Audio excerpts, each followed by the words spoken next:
The silence hit me first. Not the peaceful kind you expect in nature, but the wrong kind.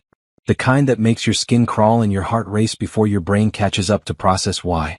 I stood at the edge of what should have been our campsite, holding my 10-year-old daughter Sophie's hand, staring at nothing. Absolutely nothing. The tents were gone. The cars were gone. The coolers, the camping chairs, the fire pit we'd built together just hours ago, all of it vanished like it never existed. Mom, where is everyone? Sophie's voice sounded small in the vast emptiness of the forest clearing. I couldn't answer her because I was asking myself the same question. My mouth felt dry as dust as I scanned the area again, hoping I was somehow confused about the location. But no, this was definitely our spot. I could see the marks in the dirt where Ryan's truck had been parked. The flattened grass where our tent had stood.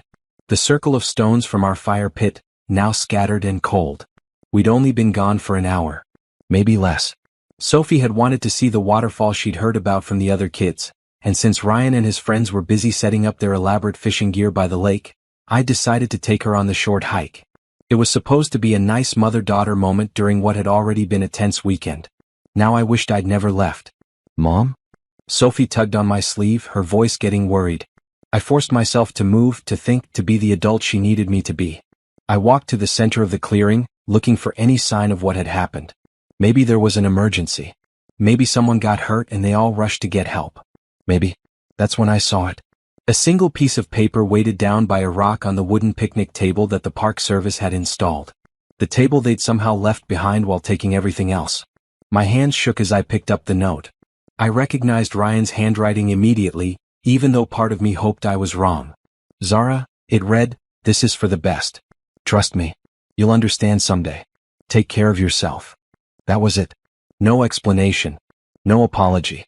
No instructions on how we were supposed to take care of ourselves, in the middle of nowhere with no supplies, no transportation, and no way to contact anyone. I read it 3 more times, each time hoping the words would change or make more sense. They didn't. What does it say, Mom? I looked down at Sophie, her dark eyes wide with confusion and growing fear. She was wearing the pink hiking boots I'd bought her for this trip, the ones she'd been so excited about. Her backpack was still on her shoulders, containing only a water bottle, some snacks, and her favorite book. How was I supposed to explain to my daughter that her father had abandoned us in the wilderness? That the man who was supposed to protect us both had driven away and left us to die? "There's been a change of plans, baby," I said, my voice surprisingly steady. "We're going to have a different kind of adventure." Sophie looked around the empty clearing again. But where did Daddy go? And Mr. Jackson and Mr. Peterson and their families? The families. Ryan's 2 best friends had brought their wives and kids on this trip. I thought about Natalie Peterson, who'd been acting strange all weekend, avoiding eye contact with me and whispering with her husband. About Jessica Jackson, who'd seemed nervous and kept checking her phone even though there was no service. They'd all known. They had all known this was going to happen, and they'd played along with the charade of a fun family camping trip. They'd sat around the fire last night roasting marshmallows and telling stories while planning to abandon a woman and child in the wilderness. The betrayal hit me so hard I actually staggered. I had to grab the edge of the picnic table to steady myself. These weren't strangers. These were people I'd known for years. People I'd invited to my home for dinner. People whose kids played with my daughter. "Mom, you're scaring me." I looked at Sophie and forced myself to focus. I could fall apart later. Right now, I had to figure out how to keep us alive. I pulled out my phone, already knowing what I'd find. No signal. We were deep in the state forest, at least 20 miles from the main road. The ranger station was even further. Ryan had chosen this spot specifically because it was so remote and beautiful. Now I understood the real reason for his choice. The sun was already starting to sink lower in the sky. In a few hours it would be dark and the temperature would drop. I had no tent, no sleeping bags, no food beyond the granola bars in Sophie's backpack. No flashlight, no matches, no first aid kit. But I wasn't helpless. I'd been camping before, back when I was younger, before I'd let Ryan convince me that I was too soft for outdoor adventures. Before I'd started believing his subtle comments about how I needed taking care of, how I wasn't as capable as other women. Looking around the empty clearing now, abandoned and betrayed, something inside me began to shift. The scared, confused feeling was still there, but underneath it, something harder was taking shape. Something that felt like steel. "Sophie," I said, kneeling down to her level. "Do you remember the camping stories Grandpa used to tell us? About how people used to live in the woods with just what they could carry. She nodded, her fear mixing with curiosity. Well, we're going to learn how to do that. Just you and me. And when we get out of here, and we will get out of here, we're going to be so much stronger than we were before. I stood up and looked around the clearing one more time. Ryan thought he was abandoning a helpless woman who couldn't survive without him. He thought I would panic, give up, and die quietly in the woods while he went back to his real life with whatever woman he'd been sneaking around with. He was about to learn how wrong he was. The forest around us was vast and full of dangers, but as I took Sophie's hand and started planning our survival, I realized something that would have terrified Ryan if he'd known. I was about to become far more dangerous than any wilderness. I read the note 5 more times, each reading making the reality sink deeper into my bones. Ryan's handwriting was calm, controlled the same way he wrote grocery lists or signed birthday cards. There was no emotion in it, no struggle. This wasn't a desperate decision made in panic. This was calculated. Mom, I'm thirsty. Sophie sat down on the picnic table bench, swinging her legs. She still didn't fully understand what was happening, and I wanted to keep it that way for as long as possible. Here, baby. I helped her take off her backpack and pulled out her water bottle. As she drank, I took inventory of what we had. 1 water bottle, 3/4 full. 2 granola bars, an apple, and a small bag of trail mix. Sophie's book. My phone with no signal and about 60% battery. The clothes on our backs: jeans, hiking boots, light jackets. Not nearly enough for a night in the forest, let alone however long it might take to get out. I tried to think logically about our situation. The main road was about 20 miles north of here. I remembered the drive-in because I'd been navigating for Ryan. There was a gas station and a small diner where we'd stopped for coffee. If I could get there, I could call for help. But 20 miles through forest with a 10-year-old child, no proper supplies and no clear trail? It would take days, assuming we didn't get lost or hurt. The ranger station was closer, maybe 12 miles east, but the terrain was rougher. I'd heard the men talking about it yesterday, complaining that it was too hard to hike to from our site. Are we going home now? Sophie asked, finishing her water. Not yet, honey. We need to stay here tonight and figure out the best way to get home tomorrow. But we don't have our tent. I know. We'll have to make our own shelter. Like a fort. Her eyes lit up a little at that. Sophie loved building forts in our living room with couch cushions and blankets. This would be different, but I could work with her excitement. I started looking around the clearing with new eyes. There were plenty of fallen branches and pine needles. The weather forecast had been clear for the next few days, so we wouldn't have to worry about rain. The stream where we'd gotten water that morning was about a 1/4 mile away. My phone buzzed, making my heart jump. For a second, I hoped it was Ryan calling to say this was all a terrible mistake. But it was just a low battery warning. I quickly turned it off to save power. As I slipped the phone back into my pocket, my hand brushed against something else. Ryan's note. I pulled it out and read it again, and this time, details jumped out at me that I'd missed before.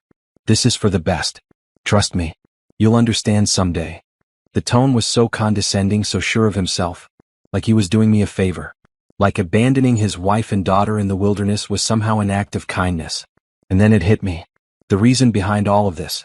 Natalie Peterson's behavior this weekend suddenly made sense. The way she'd avoided looking at me, the hushed conversations with her husband, the nervous energy.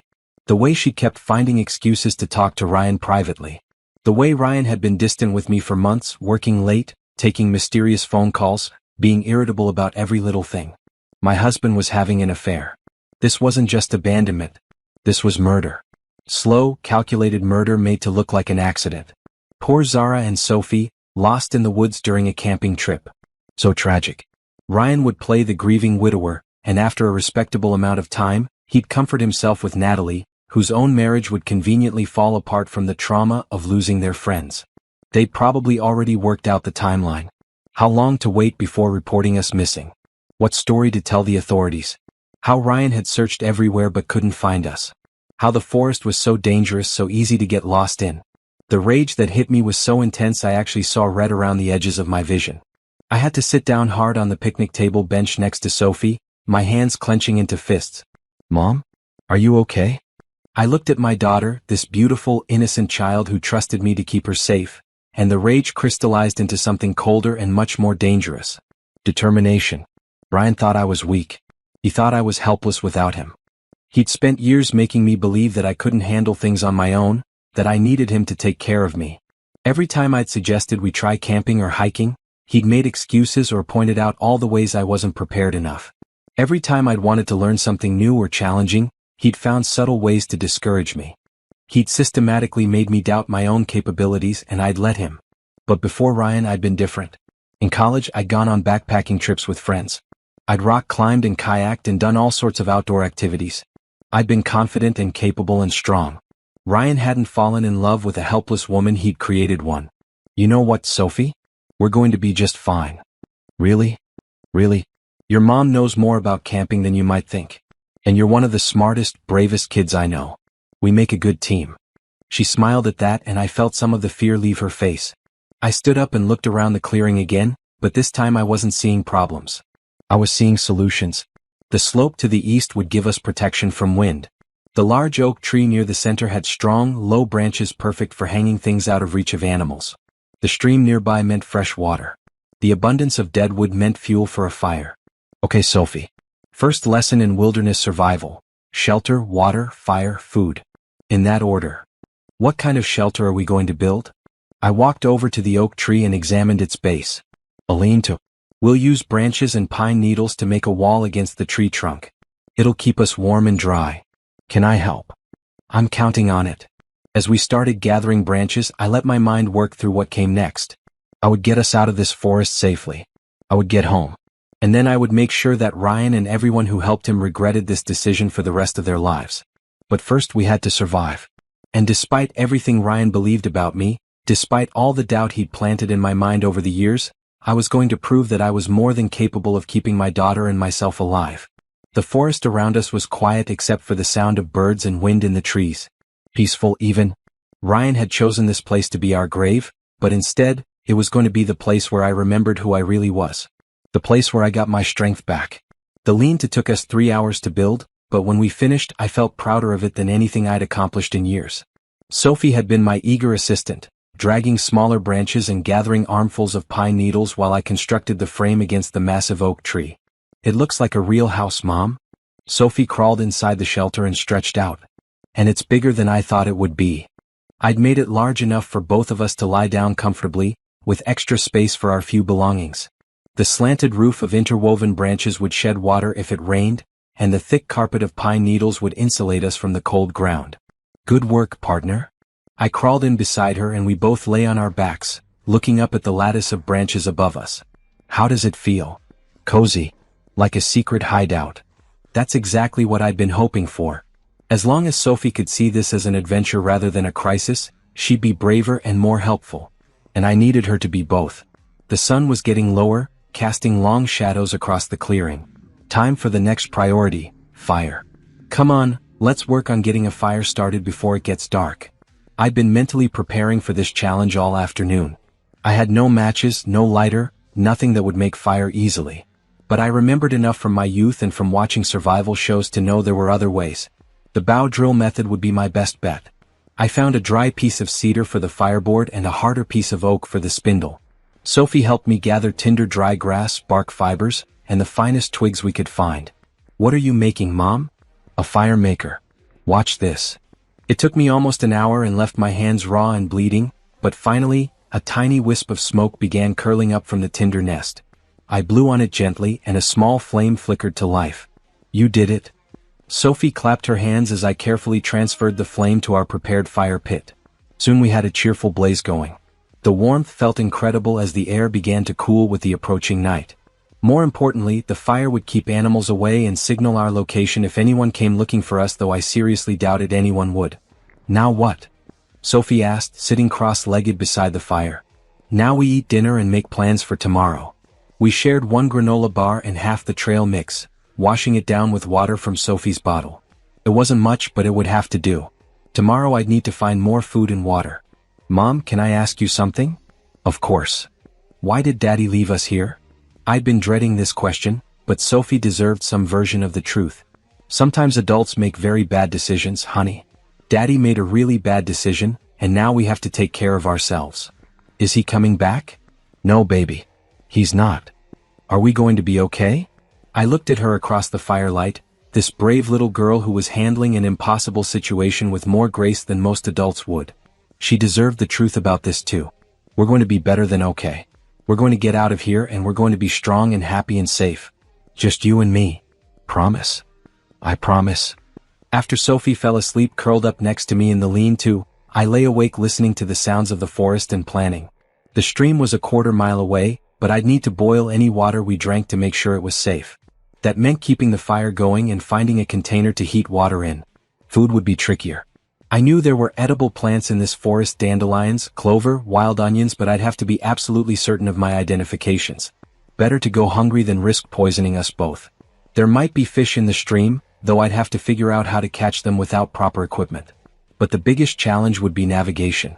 I was pretty sure the main road was north of us, but pretty sure wasn't good enough when we were walking 20 miles with a child. I'd need to find a way to get my bearings and plot the safest route out. The fire crackled and popped, sending sparks up into the dark sky. Above us, stars were appearing in numbers I never saw back home in the city. It was beautiful in a way that would have been peaceful under different circumstances. Instead, I used the quiet time to think about what came next. Not just getting out of the forest, but what I would do when we got home. Ryan thought I was dead. By now, he'd probably started putting on his grieving husband act. Maybe he was at the police station reporting us missing, playing the distraught father who'd searched everywhere for his lost family. The thought of him lying to authorities while Sophie and I fought for our lives in the wilderness made my blood boil again. But I forced myself to stay calm and think strategically. When we got out and we would get out, I'd have proof of what Ryan had done. The note was evidence of abandonment, maybe even attempted murder. My testimony would be even more powerful. Ryan expected me to die out here, so my survival would catch him completely off guard. I'd use that surprise to my advantage. But first, I had to focus on keeping us alive and getting us home. Everything else could wait. Sophie stirred beside me, making small sounds in her sleep. I pulled her closer and felt her relax again.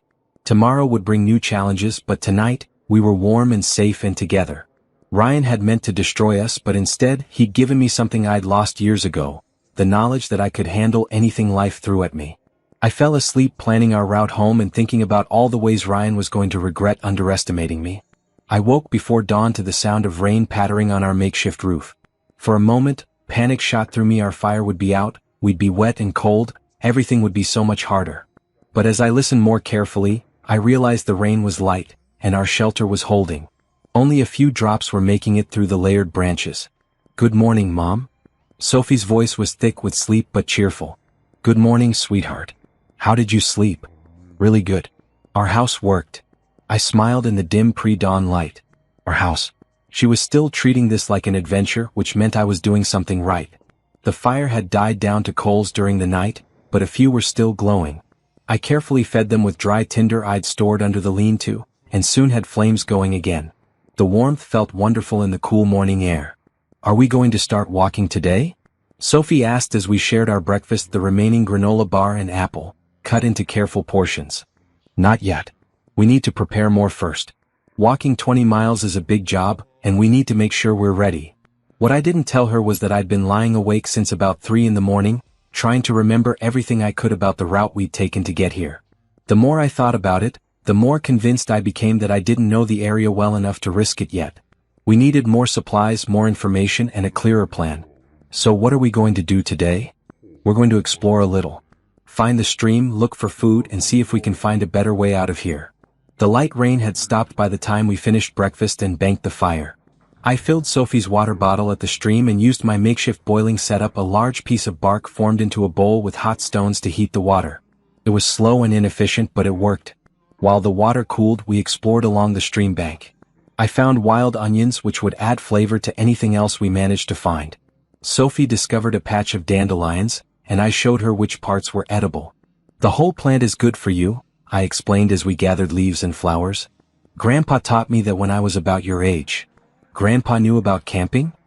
He grew up during hard times when people had to know how to find food anywhere they could.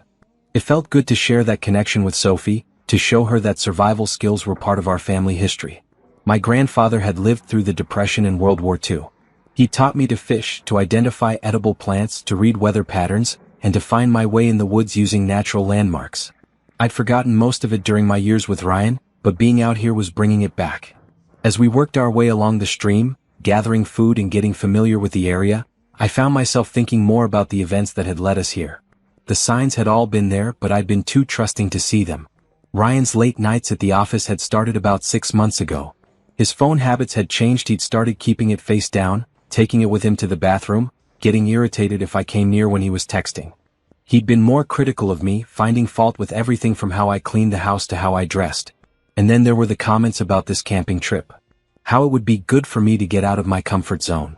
How I needed to toughen up and stop being so dependent on modern conveniences. How this would be a test to see if I could handle real adventure. I thought he was trying to encourage me to be more outdoorsy. Now I realized he'd been setting up the narrative for my disappearance. Mom, look. Sophie pointed upstream, where the water curved around a large boulder. Is that a fish? I followed her gaze and saw several dark shapes moving in the deeper water. Trout, probably. My stomach rumbled at the thought of fresh protein. Good eye, honey. Let's see if we can figure out how to catch some. I spent the next hour rigging up a fishing system using a sharp stick, some plant fibers twisted into line, and a hook made from a safety pin on Sophie's backpack. It was primitive, but fish had been caught with less. While we waited to see if anything would bite, I let my mind continue working through the timeline of betrayal. The camping trip had been Ryan's idea, of course. He'd suggested it casually about a month ago, saying his friends wanted to do a big group adventure before summer ended. I'd been hesitant at first. I wasn't close with the other wives, and Sophie was sometimes shy in group settings. But Ryan had been insistent. He'd made it sound like I was being antisocial and difficult for not wanting to go. He'd used his favorite manipulation technique, making me feel like I was the problem for having reasonable concerns. Now I could see it for what it was. He needed me to come willingly to be part of the group so that when Sophie and I disappeared, it would look like a tragic accident rather than a planned crime. I think I felt something. Sophie grabbed the makeshift fishing rod with excitement. Sure enough, we had a fish, a small trout, but enough to make a significant difference to our food supply. Sophie was thrilled, and I felt a surge of pride in both of us. We were doing this. We were surviving. As we headed back to our shelter with our catch, I thought about the other people who'd been part of this plan. Ryan's two best friends, Tom Jackson and Ben Peterson, and their wives Jessica and Natalie. Jessica had seemed uncomfortable all weekend, like she wanted to say something but didn't dare. I'd attributed it to her being shy, but now I wondered if she'd been struggling with guilt over what they were planning. Natalie, on the other hand, had been different. Confident in a way I'd never seen before. She'd kept catching Ryan's eye across the campfire, sharing little smiles and inside jokes. She'd touched his arm when she talked to him, stood closer to him than was appropriate. The affair was definitely with Natalie. I was sure of it now. Which meant her husband Ben was either in on it or about to become another victim of their plan. Either way, none of them had cared about collateral damage. They'd been willing to let a child die to cover up an affair. That knowledge burned in my chest as I cleaned the fish and prepared it for cooking. Sophie helped gather more firewood, chattering excitedly about our successful fishing expedition. We're getting really good at this, aren't we, Mom? We are. You know what? I think we might be tougher than anyone expected. Including me. Each challenge we overcame, each small success we achieved, was building my confidence. I was remembering who I used to be before Ryan convinced me I was helpless. That night, as we ate our dinner of fish, wild onions and dandelion greens, I made a decision. Sophie, how would you feel about staying here a few more days? Really learning how to live in the woods before we start the long walk out. Her face lit up. Really? Like a real camping trip. Exactly like that. We'll practice all our survival skills, explore the area better, and make sure we're completely ready for the journey home. What I didn't tell her was that I wanted Ryan to have time to fully commit to his story. I wanted him to file the missing person reports, give interviews to the police, maybe even organize search parties. I wanted him to be completely convinced that his plan had worked. Because when we walked out of these woods strong, capable, and very much alive, I wanted him to be utterly unprepared for what came next. The fire crackled between us as Sophie planned all the things we'd learn and explore. She had no idea that our extended camping trip was actually the first phase of my revenge. But she would understand someday when she was old enough to know what her father had tried to do to us. And by then, Ryan would have learned that the biggest mistake of his life was underestimating the woman he'd married. By our fourth day in the forest, we had developed a routine that would have impressed any survival instructor. Sophie woke with the sun, helped me revive the fire, and gathered kindling while I prepared whatever food we'd managed to find the day before. After breakfast, we'd explore a different section of the area, always staying within a mile of our shelter, learning the landscape and finding resources. Our lean-to had evolved into something more permanent. We'd built walls on 3 sides now, with a proper entrance and storage areas for our growing collection of supplies. I'd woven baskets from willow branches to carry water and food. Sophie had become expert at identifying edible plants and spotting fish in the stream. "Mom, I found mushrooms." Sophie called from near a fallen log about 50 yards from our camp. I hurried over, my heart jumping between excitement and fear. Mushrooms could be incredibly nutritious, but they could also kill us if I identified them wrong. The cluster growing on the dead oak log looked familiar. Oyster mushrooms, if I was remembering correctly.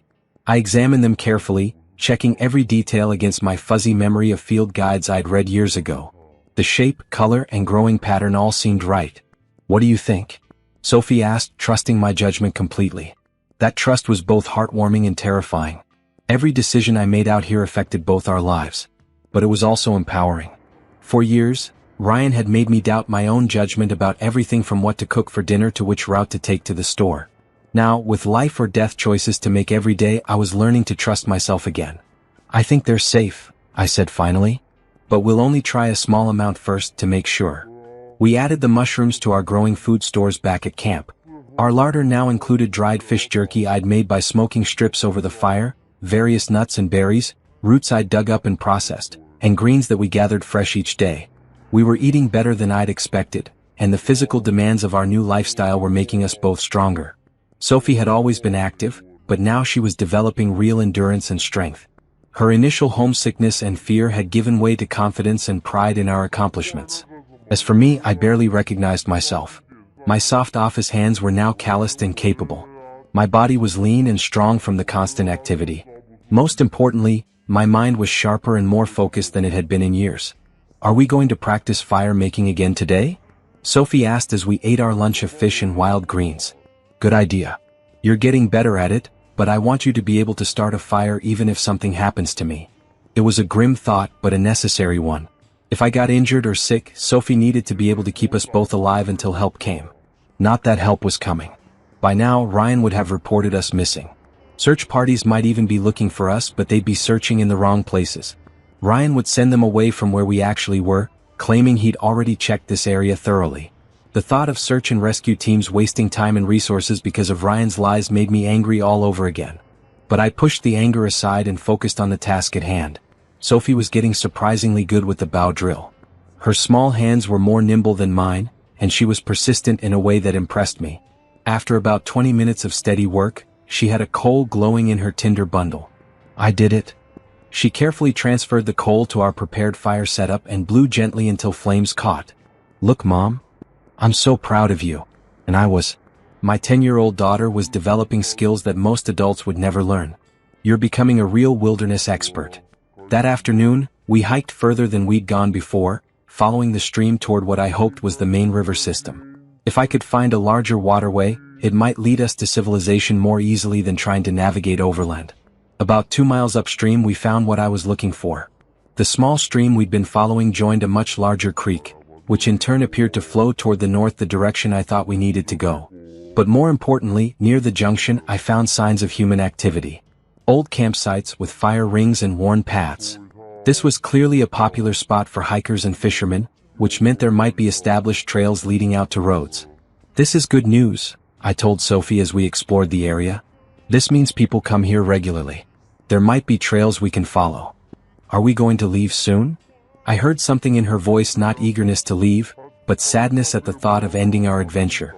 Over the past few days, we'd grown closer than we'd ever been. We'd worked as a team, relied on each other, and discovered capabilities neither of us knew we had.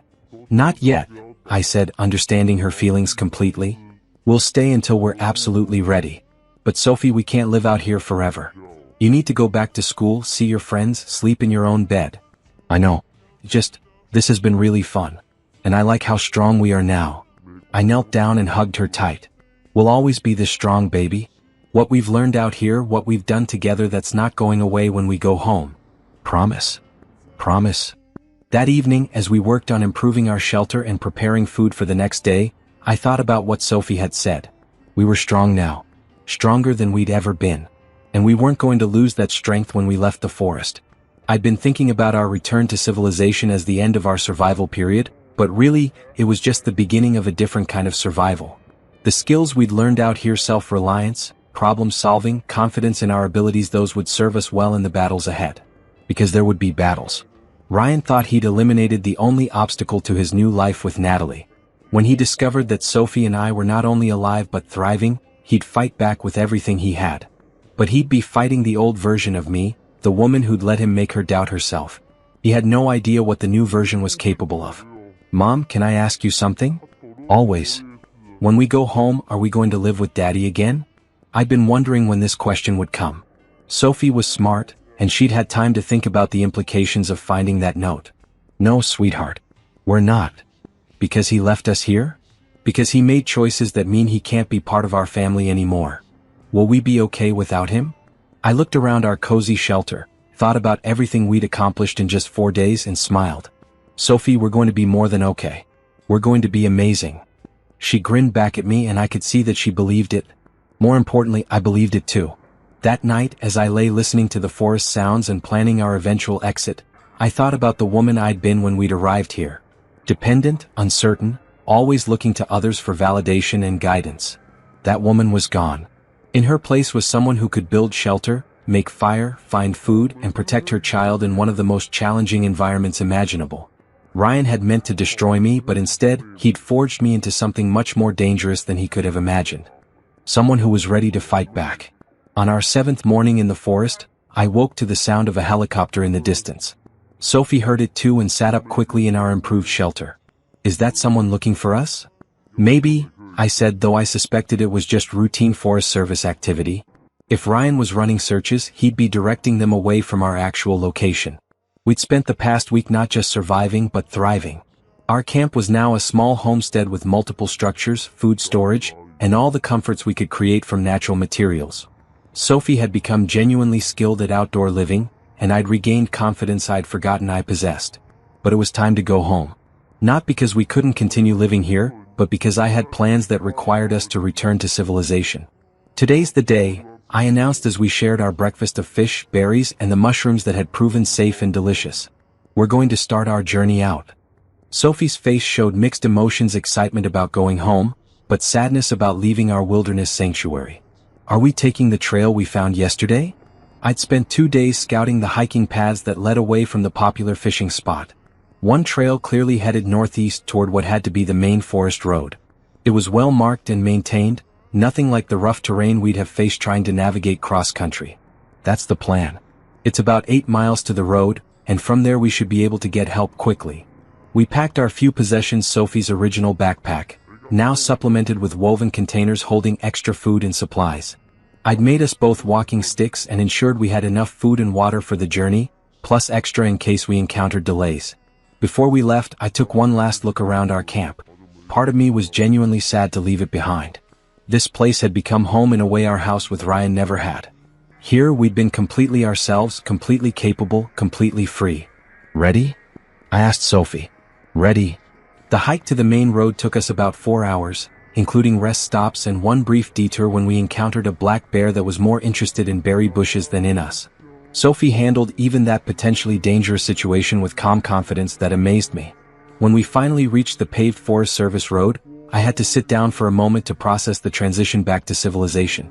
After a week of measuring time by the sun and navigating by natural landmarks, the straight line of asphalt felt surreal. Now what? Sophie asked.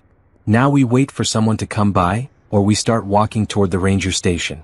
We didn't have to wait long. Within 20 minutes, a Forest Service truck appeared around the bend. I stepped into the road and waved, and the truck pulled over immediately. "Oh my God," the ranger said as he jumped out. "Are you Zara Thompson? And Sophie?" "Yes, we are." "Ma'am, there's been a massive search going on for you too. Everyone thought." He shook his head in amazement. "How long have you been missing?" 7 days, I said simply. He radioed in our discovery immediately, then helped us into his truck. As we drove toward the ranger station, he peppered us with questions about where we'd been and how we'd survived. Sophie proudly told him about our shelter, our fishing, and all the skills we'd learned. "Your husband said you'd never been camping before," the ranger said, looking confused. "He was convinced you wouldn't know how to survive out there." "My husband was wrong about a lot of things," I replied. At the ranger station, everything became a whirlwind of activity. EMTs checked us over and declared us surprisingly healthy for people who'd been lost in the wilderness for a week. Police officers took our statements.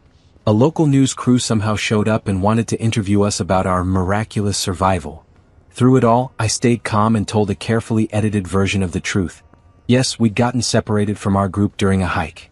No, we hadn't been able to find our way back to the campsite.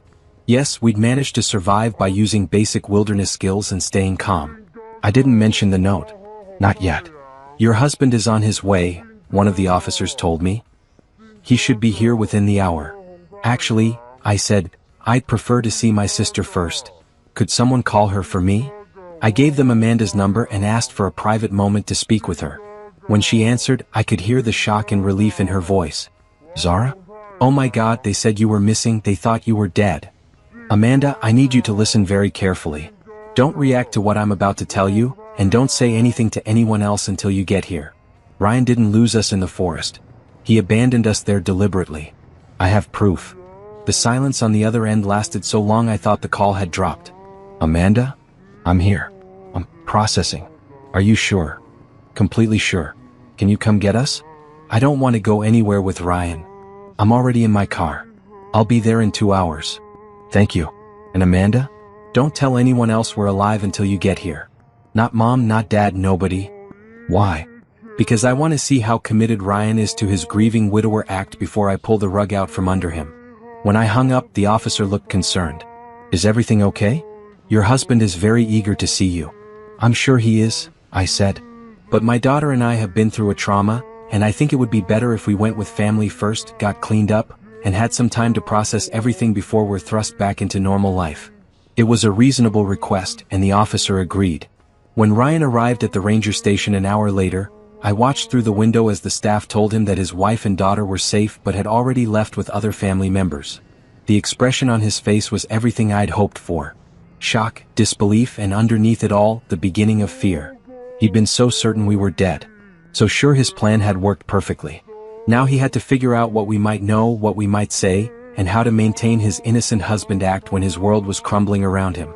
As Amanda's car pulled into the parking lot, I felt a surge of satisfaction.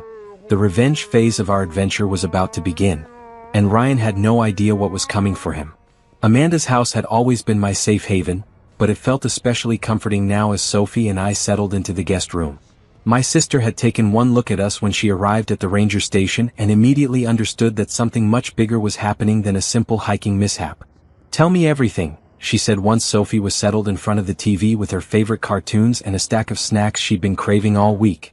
I handed her Ryan's note and watched her face change as she read it. This is... She looked up at me, her expression shifting from confusion to anger. This is evidence of attempted murder. That's what I thought too. Zara, we have to call the police right now. Not yet. I sat down across from her at the kitchen table. I need to know exactly what story Ryan told everyone first. I need to see how far he's committed to his lies before I reveal what really happened. Amanda stared at me like I'd grown a second head. What do you mean not yet? He tried to kill you and Sophie. And he's going to pay for it. But if I do this wrong, he'll find a way to talk his way out of it. Rich, charming men have a way of making everyone believe their version of events. I need to be strategic. The truth was, the week in the wilderness had changed me more than Amanda could understand.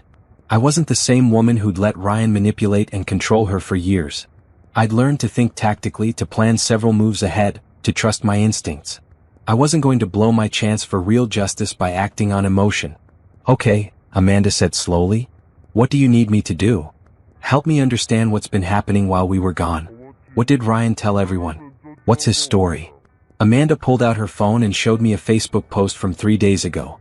It was Ryan, looking appropriately haggard and desperate, asking for prayers and volunteers to help search for his missing family. According to him, Amanda said, you and Sophie went for a walk after lunch last Tuesday and never came back. He says he searched everywhere, called your names for hours, then hiked out to get help when it got dark. I scrolled through the comments. Dozens of people offering support, sharing the post, organizing search parties. My heart clenched seeing how many friends and neighbors genuinely cared about our safety. What about the others? The families who were with us. That's the interesting part. Tom and Jessica Jackson backed up his story completely. But Ben Peterson and his wife, there was something off about them. Ben seemed genuinely shocked when they found out you were missing. Like he had no idea it was going to happen. That matched my suspicions. Ben hadn't known about the plan. He'd been used by his wife and Ryan just like Sophie and I had been. Has Ryan been staying at our house? No, that's another weird thing. He's been staying at a hotel, claiming the house has too many memories and he can't bear to be there. But Zara? Amanda hesitated. What? I drove by your house yesterday just to check on it. Natalie Peterson's car was in your driveway. The final piece of the puzzle clicked into place. Ryan and Natalie weren't even trying to be subtle anymore. They thought I was dead, so they were already moving forward with their new life together. Perfect, I said, and Amanda looked at me like I'd lost my mind. Perfect? Your husband's affair partner is living in your house while everyone thinks you're dead, and you think that's perfect. It means they're confident. Overconfident. People make mistakes when they think they've already won. I stood up and started pacing, my mind working through possibilities. I need to see what else they've been doing. Are they making funeral arrangements? Has Ryan been to see lawyers about life insurance? I don't know, but I can find out. Mom's been talking to some of the neighbors, trying to get information about the search efforts. Good. But don't tell Mom we're alive yet. Don't tell anyone. Zara, this is crazy. People are worried sick about you. I know, and I hate that. But if I reveal we're alive now, Ryan will have time to prepare his defense. He'll claim he left that note because he was having a breakdown, or he was confused, or any number of things that might create reasonable doubt. I sat back down and took Amanda's hands. I need him to keep digging himself deeper. I need him to file insurance claims, make funeral plans, maybe even propose to Natalie. I need him so committed to this path that he can't talk his way out of it when the truth comes out. Amanda was quiet for a long moment, then nodded slowly. How long? A few more days. Maybe a week at most. And what about Sophie? She's been asking when she can call her friends, when she can go back to school. Sophie's stronger than you know. She'll understand when I explain it to her.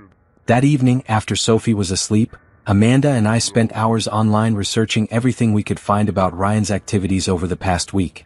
Social media, local news coverage, public records, anything that might give us insight into his state of mind and his plans. What we found was enlightening.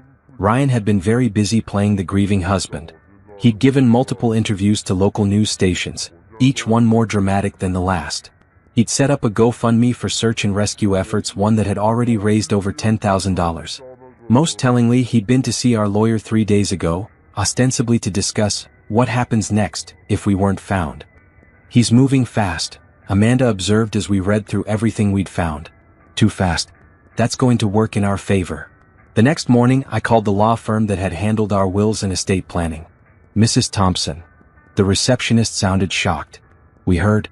Everyone thought. I'm alive, I said simply. And I need to speak with Mr. Williams immediately about my husband's recent visit. 20 minutes later, I was on the phone with our lawyer, learning that Ryan had indeed been asking about life insurance policies, the process for declaring someone dead, and how quickly he could gain access to our joint assets. He seemed very focused on the financial aspects, Mr. Williams said carefully. I have to admit, I was surprised by his priorities so soon after your disappearance. I need you to document everything he said and did during that meeting. And I need you to put a hold on any actions involving our shared accounts or assets. Of course. May I ask, are you in some kind of danger? Not anymore. But I will be filing for divorce very soon, and I suspect my husband is going to be dealing with criminal charges as well. After I hung up, I felt a grim satisfaction. Ryan was making this easier than I'd expected. Every step he took to profit from our supposed deaths was another nail in his legal coffin. My phone rang and I saw Ryan's number on the display. For a moment, I was tempted to answer just to hear his voice when he realized I was alive. But it was too soon. Let him wonder where we were and what we knew. Let him panic a little longer. Was that him? Amanda asked. Yes. He's probably heard from someone that we were found alive. He's trying to figure out what we're going to say. What are you going to say? I smiled, and Amanda later told me it was the most dangerous expression she'd ever seen on my face. I'm going to tell the truth. All of it. But first, I'm going to let him hang himself with his own lies. The counterattack was about to begin. 3 days after our rescue, I walked into the offices of Catherine Stone, the best divorce attorney in the city. Amanda had made the appointment under her name to keep Ryan from finding out, and Catherine had agreed to see me immediately after hearing the basics of my situation. Mrs. Thompson, she said as I sat down across from her impressive mahogany desk, I have to say, in 20 years of practicing family law, I've never heard anything quite like this. I'd spent the past hour telling her everything: the camping trip, the note, our week in the wilderness, and all of Ryan's activities since he'd thought we were dead. Catherine had listened without interruption, taking careful notes and occasionally asking clarifying questions. The abandonment alone is grounds for divorce, but combined with the attempted insurance fraud and his accelerated relationship with Ms. Peterson, we have a very strong case, she continued. However, I have to ask, are you certain you don't want to pursue criminal charges first? I want to file for divorce and custody immediately, but I want to coordinate with the district attorney's office. I don't want Ryan to be able to use any legal proceedings to avoid criminal responsibility. Smart thinking. I have contacts in the DA's office. We can arrange a meeting for tomorrow. As I left Catherine's office with a thick folder of legal documents to review, I felt a sense of momentum building. Everything was falling into place exactly as I'd hoped. My phone had been ringing constantly for 2 days. Ryan, his friends, neighbors, reporters wanting to interview the miracle survival family. I hadn't answered any of them. Let Ryan wonder what I was planning. Let him worry about what I might say. Meanwhile, Amanda had been gathering intelligence through our shared network of friends and neighbors. The picture she was painting of Ryan's week was even worse than I'd imagined. He's been telling people that you probably died on the first night, she reported over dinner. He's been saying you weren't prepared for wilderness survival, that you would have panicked and made bad decisions. Sophie looked up from her plate with a frown. But we did great in the wilderness. We were really good at it. Yes, we were, I agreed. Your father just doesn't know us as well as he thought he did. He's also been meeting with a realtor, Amanda continued. Apparently he's thinking about selling the house because it has too many memories. Of course he was. He wanted to cash in on everything as quickly as possible and start his new life with Natalie. There's more, Amanda said, lowering her voice. I talked to Jennifer Walsh today, you know, the one whose husband works at the bank. Ryan tried to access your life insurance policy yesterday. That was the final straw. The abandonment, the lies, even the affair. I might have eventually forgiven those, given time and therapy and genuine remorse. But trying to profit from our supposed deaths while we were fighting for our lives in the wilderness? That was unforgivable. Did the bank give him access? No. Apparently there are rules about waiting periods when someone is just missing versus confirmed dead. But he was pushing hard for them to make an exception. I pulled out my phone and called Catherine Stone's after-hours number. Mrs. Thompson? Is everything all right? I need you to file an emergency motion to freeze all our joint assets first thing tomorrow morning. And I need to move up that meeting with the DA. Ryan's escalating his attempts to access insurance money. I'll make some calls tonight. We can probably get you in to see the prosecutor tomorrow afternoon. After I hung up, Sophie looked at me with serious eyes. Mom, are you going to send Daddy to jail? It was a hard question, but Sophie deserved an honest answer. I'm going to tell the truth about what he did to us. If that means he goes to jail, then that's his choice for the actions he took. Good, she said firmly, and her certainty surprised me. What he did was wrong. He could have gotten us killed. My daughter was right. If we'd been less capable, less lucky, or if the weather had turned bad, Ryan's plan would have worked exactly as intended. We would have died out there, and he would have collected insurance money and lived happily ever after with his mistress. The next morning, Catherine filed motions for emergency divorce proceedings, immediate custody of Sophie, and the freezing of all marital assets. By noon, Ryan had been served with papers at the hotel where he'd been staying. According to Amanda's sources, his reaction was everything I'd hoped for. Shock, anger, and panic in that order. He'd been calling my phone nonstop for hours, leaving increasingly desperate voicemails. I listened to a few of them and the progression was telling. At first, he was trying to sound like the concerned husband. Zara, thank God you're alive. We need to talk about what happened. I can explain everything. By the fourth message, his true nature was showing through. You're being ridiculous. You don't understand the situation. You're going to regret making this public. By the eighth message, he was in full manipulation mode. Think about Sophie.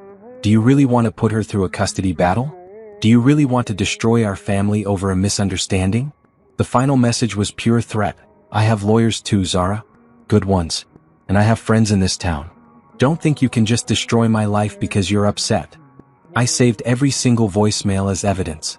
That afternoon, I sat in the district attorney's office with Catherine beside me and two prosecutors across from us. Detective Rodriguez, who'd been assigned to investigate our disappearance, was there as well. Mrs. Thompson, the lead prosecutor said, what you're describing sounds like attempted murder, fraud, and potentially conspiracy. These are very serious charges. I understand that. I also understand that Ryan is a well-respected businessman with connections in this community. That's why I wanted to gather as much evidence as possible before coming forward. I handed over copies of everything: Ryan's note, photos of our wilderness camp, documentation of his attempts to access insurance money, records of his meetings with lawyers and realtors, and screenshots of his social media posts. The abandonment itself might be hard to prove beyond reasonable doubt, Detective Rodriguez said as he reviewed the evidence. But combined with the insurance fraud attempts and the timeline of his other activities, we have a pattern that's very difficult to explain away. What about the other couple? Catherine asked. The Jacksons who corroborated his story? We'll be interviewing them separately, the prosecutor replied. If they were part of a conspiracy, they'll face charges too. If they were just covering for a friend without knowing the full extent of the plan, they might be willing to cooperate in exchange for immunity. As we wrapped up the meeting, the lead prosecutor looked at me with what might have been admiration. Mrs. Thompson, I have to say, the way you've handled this situation, gathering evidence, building a case, thinking strategically rather than just emotionally, it's impressive. Most people in your situation would have come forward immediately and we might not have had enough evidence to make charges stick. Ryan spent years convincing me I wasn't smart enough to handle difficult situations on my own, I replied. It turns out he was wrong about that too. As Catherine and I left the courthouse, I felt a sense of completion. The legal machinery was now in motion. Ryan would face consequences for his actions, both civil and criminal. But more importantly, Sophie and I were free. Free from his manipulation, his control, and his attempts to make us doubt our own capabilities. The wilderness had taught us that we were stronger than we'd ever imagined.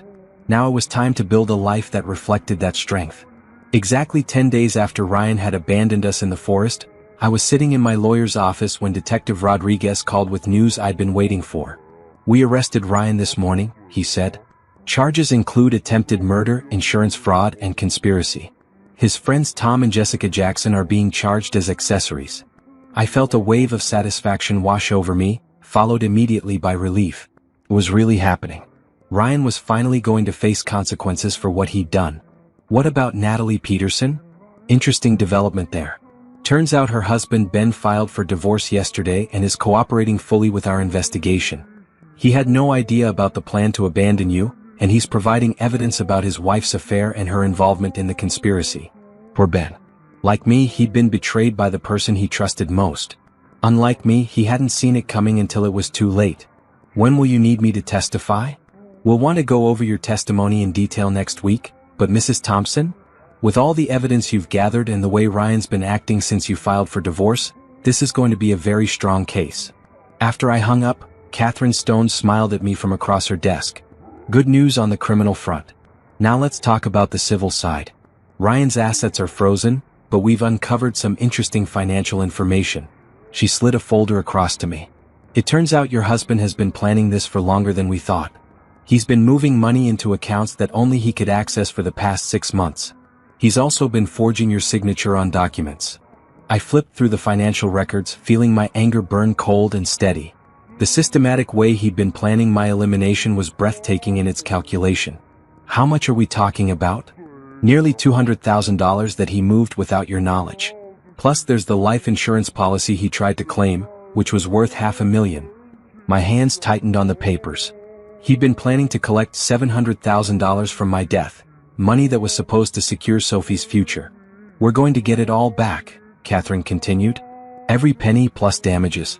And given the circumstances, you'll likely get full custody of Sophie with minimal visitation rights for Ryan, assuming he's not in prison. That evening, I finally decided it was time to see Ryan face to face. He'd been calling and texting constantly since his arrest that morning, alternating between threats and desperate pleas for me to visit him at the county jail. I had no intention of reconciling with him or dropping charges, but I wanted to look him in the eye and let him know exactly how thoroughly he'd underestimated me. The jail visiting room was depressing: fluorescent lights, plastic chairs, thick glass separating visitors from inmates. When Ryan was brought out in his orange jumpsuit, he looked smaller than I remembered. Defeated. I picked up the phone on my side of the glass and waited for him to do the same. Zara. His voice was hoarse, desperate. Thank God you came. I can explain everything. I'm not here for explanations, Ryan. I'm here so you can see exactly what you failed to destroy. He flinched at my tone. You don't understand. I never meant for you to get hurt. I needed space to figure things out. You abandoned your wife and child in the wilderness with no supplies, no transportation, and no way to call for help. You left a note saying it was for the best. You then tried to collect on my life insurance policy while I was fighting to keep our daughter alive in the forest. It wasn't supposed to go that far. I thought the ranger station was closer. I thought you'd find help quickly. You're lying. You chose that campsite specifically because it was remote. You made sure we had no way to contact anyone. You wanted us to die out there. Ryan's face crumpled. I was confused. Natalie made me think. She said you'd be better off without me. That Sophie would be better off. Don't you dare blame this on someone else. And don't you dare claim this was about our well-being when you were stealing our money and planning to cash in on our deaths. I stood up ready to leave. You spent years making me believe I was weak and incapable. You convinced me I couldn't handle difficult situations without your help. It turns out the only thing I couldn't handle was being married to someone who was actively working to undermine me. Zara, please. I know I made mistakes, but we can work through this. Think about Sophie. She needs her father. Sophie needs to be safe from people who would abandon her in the wilderness. She needs to see that actions have consequences. She needs to learn that strong women don't accept being treated as disposable. I hung up the phone and walked away, ignoring his frantic attempts to get my attention through the glass. As I drove home to Amanda's house, I felt a weight lift off my shoulders that I hadn't even realized I'd been carrying. For years, I'd been making excuses for Ryan's behavior, minimizing his manipulation, convincing myself that his treatment of me was normal. Seeing him in that jail jumpsuit, desperate and powerless, had finally broken the last hold he'd had over me. He wasn't the confident, controlling man who'd made me doubt myself. He was just a weak person who'd been willing to commit murder rather than face the consequences of his affair.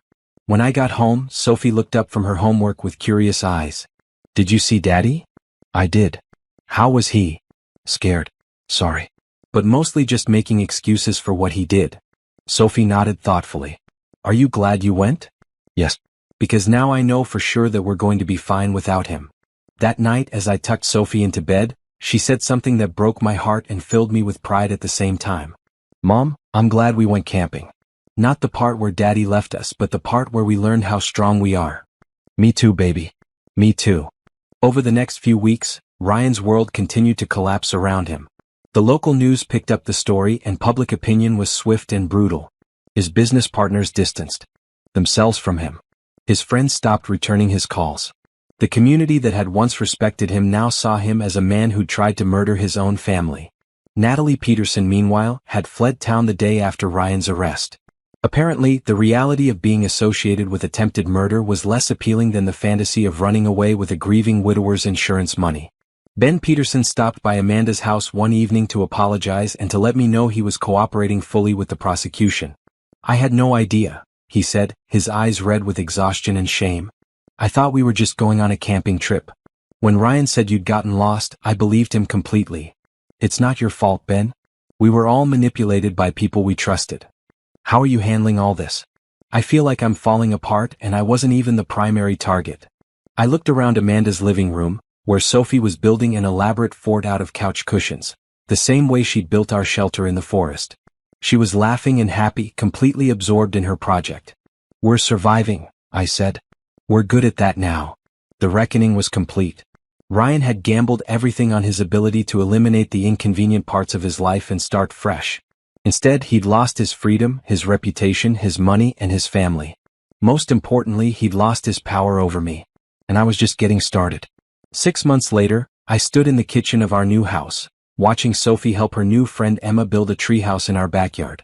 We'd moved 3 hours away from our old town, to a place where nobody knew our story and we could write our own narrative. The house was smaller than our old one, but it was ours. Ryan would be in prison for the next 8 years, and every asset we'd shared was now mine and Sophie's. More importantly, it was a house chosen by someone who trusted her own judgment about what made a good home. Mom, can Emma stay for dinner? Sophie called through the back door. Of course, I called back. Just wash your hands first. 6 months ago, I would have stressed about whether I had enough food prepared, whether the house was clean enough for guests, whether I was being a good enough hostess. Now I just smiled and started setting an extra place at the table. The confidence I'd gained in the wilderness had translated into every area of my life. I'd started my own consulting business, helping small companies with project management and strategic planning. It turned out that someone who could build shelter from nothing and navigate through crisis was exactly what a lot of businesses needed. More importantly, I was raising Sophie to be strong and self-reliant. She took karate classes now, and we went camping every month, real camping with proper equipment, but also with the knowledge that we could survive with nothing if we had to. "How's the treehouse coming along?" I asked as the girls came in for dinner. "Great. Emma said she wants to learn how to make a real shelter like we did in the forest," Sophie said proudly. I told her about the lean-to and the fire making and everything. Emma, a quiet girl from Sophie's new school, looked at me with wide eyes. "Is it true you survived in the woods for a whole week with no supplies?" "We did," I said. Sophie was incredibly brave and smart. She helped with everything. "That's so cool. My mom says she can barely handle it when the power goes out for a few hours." I laughed, remembering when I would have said the same thing. People are capable of much more than they think they are. Sometimes you just need the right circumstances to discover it. Over dinner, I listened to the girls chatter about their plans for the treehouse, their upcoming school projects, and their dreams for summer vacation. Sophie was thriving in her new environment, more confident and outgoing than she'd ever been. The trauma of what Ryan had done to us had been real, and we'd both been in therapy to process it, but it hadn't broken us. If anything, it had made us stronger. My phone buzzed with a text from Catherine Stone. The criminal trial had ended 2 weeks ago with Ryan being sentenced to 8 years in prison. Now she was updating me on the civil suits. "Great news," the text read. "Natalie Peterson's assets have been located and frozen. We should be able to recover another $150,000 from her portion of the conspiracy. Also, the insurance company settled the bad faith claim for $300,000. You'll have the check by Friday." I smiled and put the phone away. The money was nice. It meant security for Sophie's future and the freedom for me to build my business slowly rather than desperately. But the real victory had been proven months ago when we walked out of that forest. After Emma went home and Sophie was settled with her homework, I stepped out onto our back porch and looked up at the stars. They were the same constellations I'd seen during our week in the wilderness, but everything else had changed. I thought about the woman I'd been 6 months ago, uncertain, dependent, always looking to others for validation.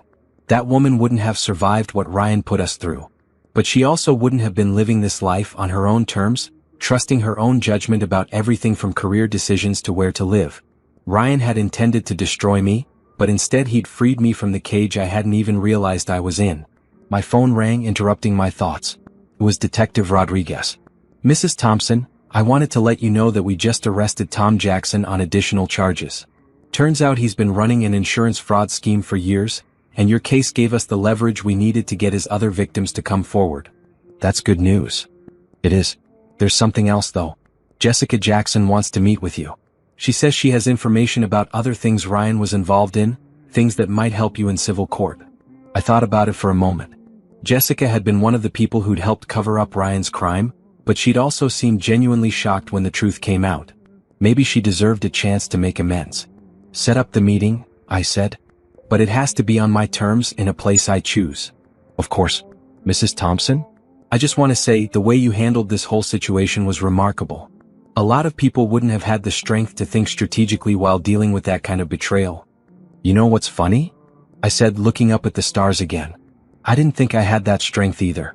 Turns out I just needed the right motivation to find it." After I hung up, Sophie appeared beside me on the porch. "Everything okay, Mom?"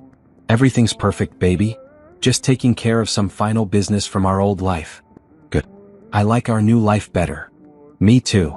She hugged me tight, and I marveled at how much we'd both grown since that terrible morning when we'd returned to an empty campsite.